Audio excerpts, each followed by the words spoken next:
peak. But in the thick of earnings, Vimal Kejriwal, MD and CEO at KEC International, joins us on the show right now. Vimal, morning. Your growth has been steady in the quarter. What, according to you, contributed to both the top as well as the bottom line growth?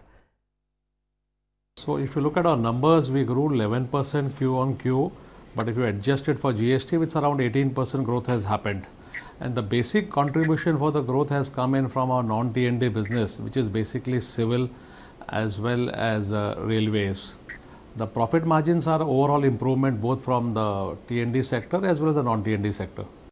Okay, so given the commodity prices and the fact that they've been firming up, will this put margins at risk for the company? What is your outlook then on the margins? I think we had a good quarter on margins at 10.3%, and we've been talking about overall 10% for the year, and I think we will be able to maintain that. And your T&D business revenue has been muted this time around. Could you tell us what's the outlook on this business? Because analysts do expect the company to benefit from state spending on T&D, but contribution to overall revenues, do you think will decline further? What is your view on the overall prospect of this business performance going forward? T&D generally contributes around 70% of our order book, and we are very confident it will continue to be at that level.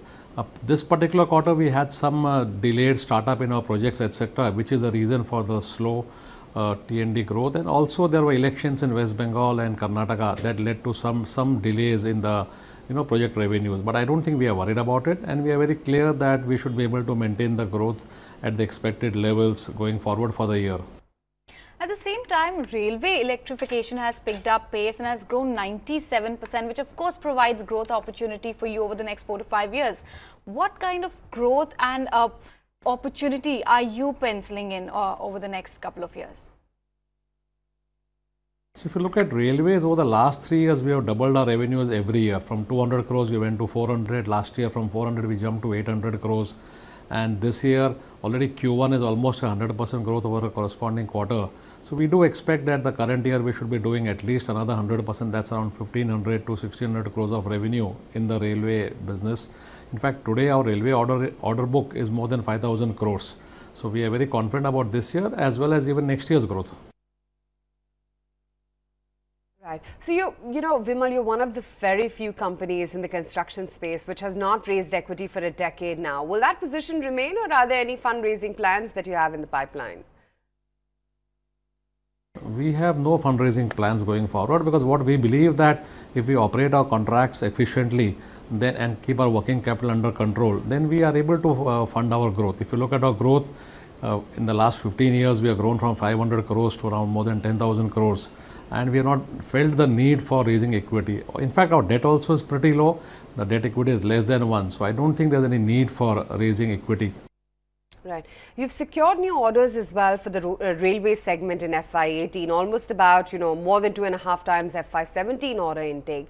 Do you think that the railway order book provides strong revenue visibility, and what kind of growth can we see? So as I was mentioning earlier, the railway order book is close to, in fact, it's above 5,000 crores. So this year again, we'll be doubling our revenue, and hopefully next year, I don't think we'll be able to maintain a doubling of our revenue, but there would be a significant growth even next year and maybe probably the year after also, because we are quoted for a large number of tenders which are still to be, opened or awarded. Your order book is at an all-time high, and it's grown 80% over the past 2 years. What's the outlook on the growth in your order book going forward? What are the big orders in the pipeline, if you could talk to us about a few of them? So order book today is around slightly above 18,000 crores, which is more than 30% of the last year's order book. And if you look at the order pipeline, I think we expect orders to come from the SAARC region, primarily Bangladesh. Then there are quite a few tenders which have been quoted in Africa and Far East, countries like Thailand, Malaysia, Papua New Guinea, etc. So overall, we expect that to happen. Secondly, business-wise, railways and civil should contribute to significant order inflows. And given that states are witnessing a higher spending and you have a dominant market share in SEB awarding, will this provide a cushion against the slowdown on power grid capex going ahead? It will definitely provide a shield, but let me just clarify that point. In the last 2 years, that's FY17 as well as FY18, we have got almost 1000 crores of orders from Power Grid. This year we have got some orders, plus we are already L1 on 1000 crores of Power Grid order intake. So I don't think we are looking at a slowdown of Power Grid, at least in the KEC's order intake. Okay, but you have a dominant presence in the overseas market as well, having executed projects in about 63 countries. Will the international orders make up for the slowdown in India Power and T&D? See, the Q1 has been good for international because we have got orders of more than 900 crores in Q1, especially from new countries like Nicaragua. So this is the first EPC order in the Americas in the books of KEC. We also got a large order of 400 crores plus from Dubai after almost 2 decades. I think we are pretty happy that we have been able to get into these 2 new countries. We are also L1 in some more countries which I don't want to name right now. So clearly we are looking at a significant uptick in our international business, which had been a little bit subdued over the last 3 years. And how well prepared are you to deal with the sharp slowdown in new orders and margin erosion because of commodity price inflation? To me, I have not seen any sharp decline in the orders or in the margin. If you look at our margin is better than before. So what generally happens is that we are fully hedged against the commodity. So we don't see any major impact of the commodity in the margins. What sometimes happens is that availability etc. may become an issue which may lead to a slowdown in the revenue, but doesn't impact the order intake in any significant manner. I think we are pretty happy with our revenue as well as order intake in spite of the commodity uptick. The other thing is that if you look at the last 1 month or so, I think with all the issues on the protective tariffs, etc., the commodity prices have started coming down significantly. So I don't think we are now worried about commodity prices on our performance. Lastly, analysts expect an earnings CAGR of 21% over the next 3 years. Can you leave us with some kind of an indication as to how the years ahead could shape up? What is the growth that you're penciling in?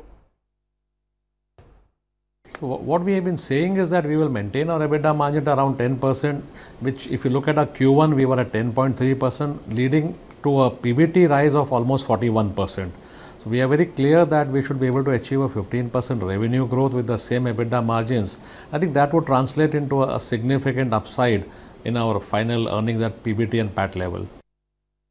Okay, Vimal, we'll leave it at that. Thanks so much for taking the time out and speaking.